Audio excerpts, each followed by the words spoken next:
বলিয়া বাবা থান এক অপূৰ্ব আধ্যাত্মিক পৰিৱেশত ইয়াত প্ৰতিষ্ঠিত। সমগ্ৰ আমাৰ দেউৰী সমাজ বুলি নহয়, অসমীয়া জাতিয়ে ইয়াত সেৱা কৰে।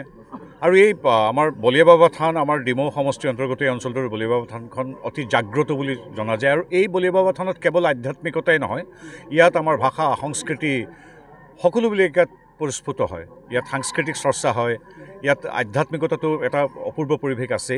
আৰু এয়া আমাৰ কেৱল দেউৰী বুলি নহয়, সমগ্ৰ অসমীয়া জাতিসত্তাৰ এক শৌৰ্য বীৰ্য প্ৰজ্ঞা আধ্যাত্মিকতাৰ এক জীৱন্ত নিদৰ্শন। ইয়ালৈ আহি গৌৰৱবোধ কৰিছোঁ। আৰু আজি মোৰ দুয়োগৰাকী বন্ধু ভৈৰৱ দেউৰী CM আৰু মোৰ বন্ধু স্থানীয় বিধায়ক শ্ৰীযুত বৰগোহাঁই ডাঙৰীয়া, সুশান্ত বৰগোহাঁই ডাঙৰীয়া, তেওঁলোকৰ সৈতে আমাৰ বাকী সদস্যসকল আছে। আমাৰ দেউৰী সমাজৰ পুৰোধা ব্যক্তিসকল আজি সমন্বিত হৈছে। সকলোৰ উপস্থিতিত ইয়াত যিখিনি আমাৰ কাৰ্যক্ৰমণিকে তাত এগৰাকী অতিথি হিচাপে বা এগৰাকী সদস্য হিচাপে অংশগ্ৰহণ কৰিব পাই নিজকে কৃতাৰ্থ মানিছোঁ। আৰু বলিয়া বাবাক প্ৰাৰ্থনা জনাইছোঁ যাতে সমগ্ৰ অসমীয়া জাতি, ভাৰতবাসী তথা আমাৰ দেউৰী সমাজক সদায় আগুৱাই লৈ যাওক। আৰু মই আৰু সুশান্তই অৱধাৰিতভাৱে মোদীজী আৰু হিমন্ত বিশ্ব শৰ্মাদেৱৰো বাবেও প্ৰাৰ্থনা কৰিছোঁ।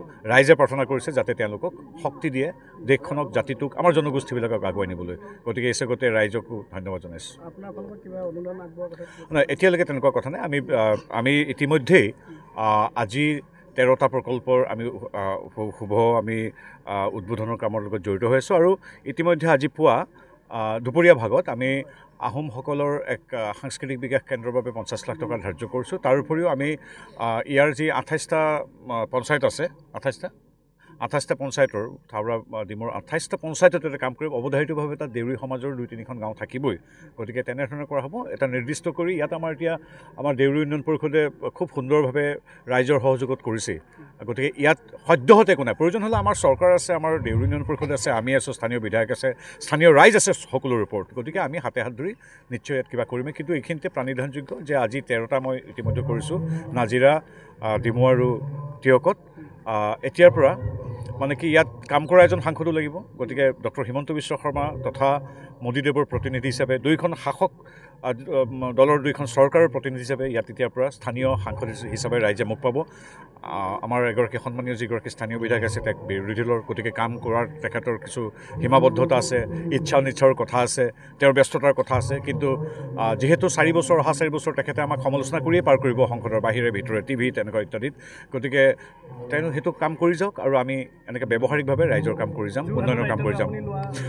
ডক্টৰ হিমন্ত বিশ্ব শৰ্মাদেৱৰ এটাই কথা যে আমাৰ যোৰহাটৰ সাংসদগৰাকী আমাৰ নহ'ল বুলি উন্নয়নৰ প্ৰগতিৰ ধাৰাৰ পৰা যোৰহাটখন বাদ পৰি যাব নি? যোৰহাট লোকসভা কেতিয়াও নপৰে। ঐতিহ্যমণ্ডিত শিৱসাগৰ, চৰাইদেউ আৰু যোৰহাট জিলাৰ এই বৃহত্তৰ অঞ্চলটোৰ উন্নয়নৰ বাবে এগৰাকী সাংসদে যি কাম কৰিব লাগে, কৰ্তব্য কৰিব লাগে, দুইখন চৰকাৰৰ সৈতে হাতে হাত ধৰি আগবাঢ়িব লাগে, ডক্টৰ হিমন্ত বিশ্ব শৰ্মাদেৱ বা মোদী ডাঙৰীয়াৰ পৰা আমি কাম আদায় কৰিব লাগে। এই কামখিনি যিহেতু গৌৰৱ গগৈ নকৰে বা কৰিব নোৱাৰে, সেই দায়িত্বটো এতিয়াৰ পৰা আনুষ্ঠানিকভাৱে মই লৈছোঁ আমাৰ দলীয় ফালৰ পৰা। আচ্ছা, আজি 50 লাখ টকাৰ ইতিমধ্যে এটা আমি 13টা প্ৰকল্পত প্ৰায় গোটেইকেইটা প্ৰকল্প মিলি প্ৰায় 80-85 লাখ মান টকাৰ হ'ব। কিন্তু এতিয়া আমি গোটেইকেইটা সমষ্টিতে কৰিব লাগিব।